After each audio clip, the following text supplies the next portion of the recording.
képp ku nga xamante ni jox naa la man sama jaaru ma jox la ko gisu la benn yokkute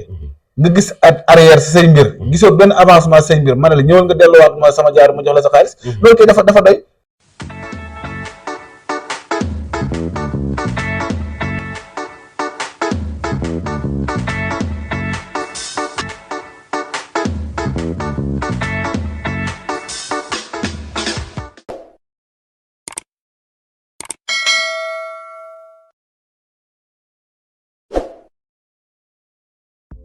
mbokk yi xarit yi ñu ngi leen di gërëm bu baax a baax ci seen teewlu ci sunu people TV ñu dikkaate ak yéen ci xibaaru internet bi ci gën a fës nag tey bokk na ci xibaar bu tiis bu metti bi nga xamante ne moo de l'accident bi am ci yoonu Tamba bi nga xamante ne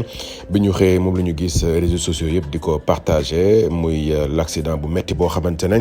lépp loo xamante ne am na ca l'accident ba rek mënuñu ko sax nettali ndax metti bi nga xamante ne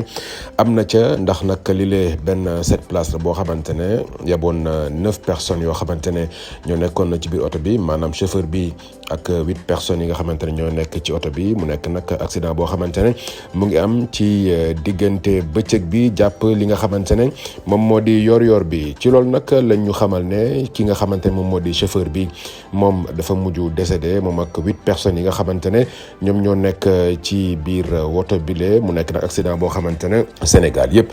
gis nañu ko ni nga xamante ne noonu la méttee waaye nag lii waral accident bi lañ leen bëgg wax ndax nee nañu nag li lay di cette place bi moom wàllu transport ci lay yëngu da doon dem ak ñëw diggante Tamba ak fi nga xamante ne moom moo di Dakar moom nag ginnaaw bi nga xamante ne jóge na Dakar daal di dem fi nga xamante ne moom moo di ca yoonu Tamba bi accident bi nag ci diggante 12 heures ci booru fi nga xamante ne moom moo di Kaffrine jàpp Mbirkilaan ci la nag daal di dajeek beneen oto boo xamante ne ab camion la camion citerne malien yi nga xamante ne ñoom ñoo di jugee diggante Dakar di daw Mali mu nekk nag loo xamante ne lu metti la waaye nag ginnaaw li nga xamante ne moom moo di accident bi lee lépp loo xamante ne